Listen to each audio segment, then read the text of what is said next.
बैरुल अलम की वो जंग जब हजरत अली का सामना 10,000 से भी ज्यादा खतरनाक जिन्नातों से हुआ था और अकेले ही हजरत अली ने कैसे उन सभी जिन्नातों का सामना किया था, आइए इस पूरे वाक्य को आज की इस वीडियो में जानते हैं। प्यारे नबी सल्लल्लाहु अलैहि वसल्लम जब एक जंग से वापस लौट रहे थे तो रास्ते में उन्हें एक बंजर जगह दिखाई दी जहाँ दूर दूर तक सिर्फ रेत ही रेत थी और कोई भी इंसान नजर आया नहीं था। जिसके बाद सल्लल्लाहु अलैहि वसल्लम ने सहाबा उम्र बिन उमैया जमरी से सवाल किया कि आखिर ये कौन सी जगह है जहाँ दूर दूर तक कोई नजर नहीं आ रहा है और चारों तरफ सिर्फ खामोशी ही खामोशी है। तो इसके जवाब में उन्होंने बताया कि इस जगह का नाम वदी अजर्क है जहाँ इंसान तो नहीं रहते, लेकिन कहा जाता है कि यहाँ पर एक कुआं है जिसके अंदर जिन्नातों की पूरी फौज रहती है। साथ ही उन्होंने ये भी बताया कि इन जिन्नातों की हजरत सुलेमान ने भी काबू में करने की कोशिश की थी, लेकिन वो भी इस काम में कामयाब नहीं हो पाए क्योंकि मैं ये जिन्नात बहुत ज्यादा ताकतवर हैं। बल्कि कहा जाता है कि जब इस रास्ते से तबी यमानी गुजर रहे थे तो इनके साथ जो 10,000 से भी ज्यादा की फौज थी उन्हें भी इन जिन्नातों ने मार दिया था। यह सुनने के बाद प्यारे नबी सल्लल्लाहु अलैहि वसल्लम समझ गए कि ये कौन सी जगह है और उन्होंने तुरंत अपने सभी लोगों को कहा कि अगर ये वही खतरनाक जगह है जहाँ पर खतरनाक जिन रहते हैं तो हम कुछ देर यहाँ रुकेंगे।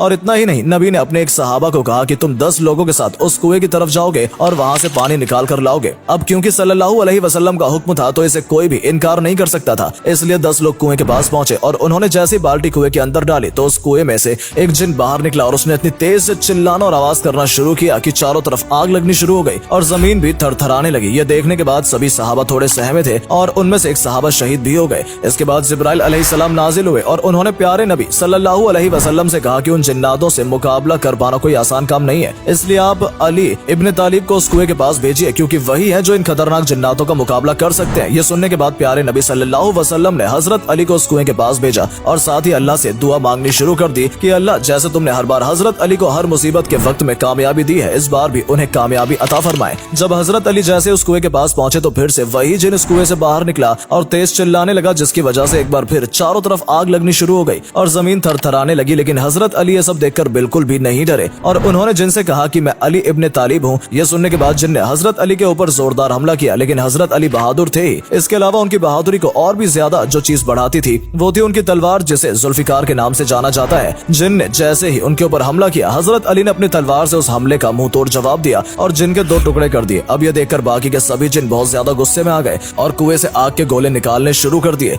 आग इतनी ज्यादा थी कि हजरत अली के लिए कुछ भी देख पाना नामुमकिन हो रहा था, इसलिए उन्होंने कुछ आयतें और दुआ पढ़नी शुरू की जिससे आग धीरे धीरे ठंडी हो गई और फिर हजरत अली कुएं की तरफ दोबारा बढ़े और पानी निकालने के लिए उन्होंने कुएं में बाल्टी डाली। लेकिन जैसे उन्होंने कुएं में बाल्टी डाली, जिन्नातों ने वो बाल्टी कुएं से बाहर फेंक दी। ये देखकर हजरत अली ने कहा कि अगर तुम मुकाबला करना चाहते हो तो मुकाबले के लिए पूरी तरह मैं तैयार हूँ। जिसके बाद कुएं से एक और जिन बाहर निकला और उसने हजरत अली के ऊपर हमला करने की कोशिश की, लेकिन हजरत अली भी उन हमले से डरने वाले नहीं थे। उन्होंने इस बार भी जिन के 2 टुकड़े किए और उसे मार गिराया। जिसके बाद उन्होंने कुएं में एक बार फिर बाल्टी डाली और इस बार भी जिन्नातों ने बाल्टी बाहर फेंक दी और ऐसा तकरीबन 3 बार हुआ और फिर आखिरकार हजरत अली ने ठान ली कि इस कुएं से पानी निकालना ही है क्योंकि ये हुक्म प्यारे नबी सल्लल्लाहु अलैहि वसल्लम का था। इसके बाद उन्होंने वहां खड़े एक सहाबा से कहा कि मैं अपनी कमर पर रस्सी बांधता हूँ और रस्सी का छोर तुम्हें जोर से पकड़ना है, और ये कहते हुए हजरत अली कुएं के अंदर चले गए। लेकिन इसी बीच जिस रस्सी से हजरत अली ने खुद को बांधा था वो रस्सी टूट गई और अब कुएं में खतरनाक 10,000 से भी ज्यादा जिन्नातों के साथ सिर्फ अकेले हजरत अली ही थे। कुछ देर तक सहाबा ने वहाँ खड़े होकर हजरत अली का इंतजार किया और फिर उन्हें कुएं के अंदर से चीखने चिल्लाने की आवाजें सुनाई देने लगी। ये सुनकर वहाँ खड़े सभी लोग काफी परेशान हो गए और हजरत अली की फिक्र करने लगे क्योंकि सभी जानते थे कि कुएं के अंदर मौजूद जिन्नात बहुत खतरनाक है और ये किसी को भी नहीं बख्शते। लेकिन शायद इस बार जिन्नातों को ये नहीं पता था कि इस बार उनका मुकाबला हजरत अली से हो रहा है। और फिर कुछ ऐसा ही हुआ, चिल्लाने की आवाज कम होती गई और सिर्फ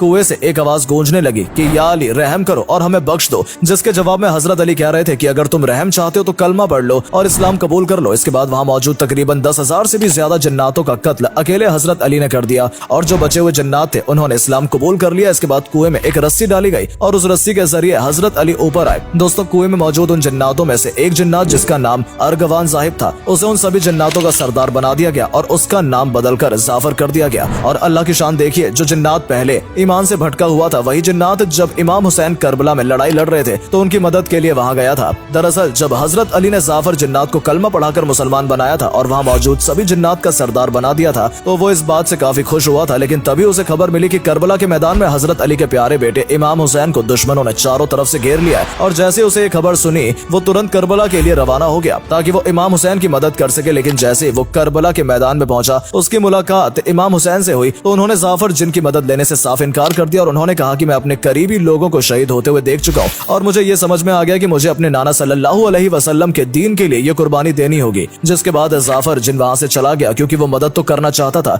लेकिन दूसरी तरफ वो इमाम हुसैन के दिए हुए हुक्म को भी नहीं टाल सकता था, इसलिए उसे करबला के जंग के मैदान से वापस आना पड़ा। दोस्तों, कहा जाता है कि जाफर जिन अपने साथ जिन्नातों की पूरी फौज लेकर गया था और अगर करबला के मैदान में वो भी दुश्मनों का सामना करता तो यकीनन दुश्मनों के लिए उन जिन्नातों को मार पाना आसान नहीं होता। लेकिन इमाम हुसैन ने जाफर जिन से कहा कि मैं तुमसे पूरी तरह राजी हूँ, लेकिन मुझे इस्लाम के लिए ये कुर्बानी देनी ही होगी। तो दोस्तों, ये थी हजरत अली की बहादुरी की एक ऐसी कहानी जिसे सुनने के बाद आपको ये तो समझ आ गया होगा कि हजरत अली से सिर्फ दुश्मन इंसान ही नहीं बल्कि जिन्नात भी डरते थे और उनकी बहादुरी और ताकत के आगे इंसान हो या जिन्नात कोई भी टिक नहीं पाता था। इसलिए आज भी जिन्नातों के खिलाफ लड़ी गई बैरुल अलम की इस लड़ाई को याद किया जाता है, ताकि हम समझ सकें कि अगर अल्लाह एक बार किसी से राजी हो गया तो बड़े से बड़ा दुश्मन भी उसका कुछ नहीं बिगाड़ सकता, क्योंकि किसी इंसान को ताकत देना या उसकी ताकत को छीन लेना ये दोनों ही काम करने वाला सिर्फ अल्लाह ही होता है। फिलहाल वीडियो में सिर्फ इतना ही। हम उम्मीद करते हैं कि ये वीडियो आपको पसंद आई होगी और अगर वीडियो के जरिए आपको कुछ जानने का मौका मिला हो तो इसे अपने दोस्तों के साथ भी जरूर शेयर करें, ताकि उन तक भी ये जरूरी जानकारी पहुंच सके, क्योंकि बहुत से लोगों को इस वाकये के बारे में ज्यादा जानकारी नहीं है। साथ ही साथ अगर आप हमारी इस वीडियो को फेसबुक पर देख रहे हैं तो हमारे फेसबुक पेज को भी जरूर फॉलो करें, ताकि ऐसी ही वीडियोस आप तक पहुंचती रहे। धन्यवाद।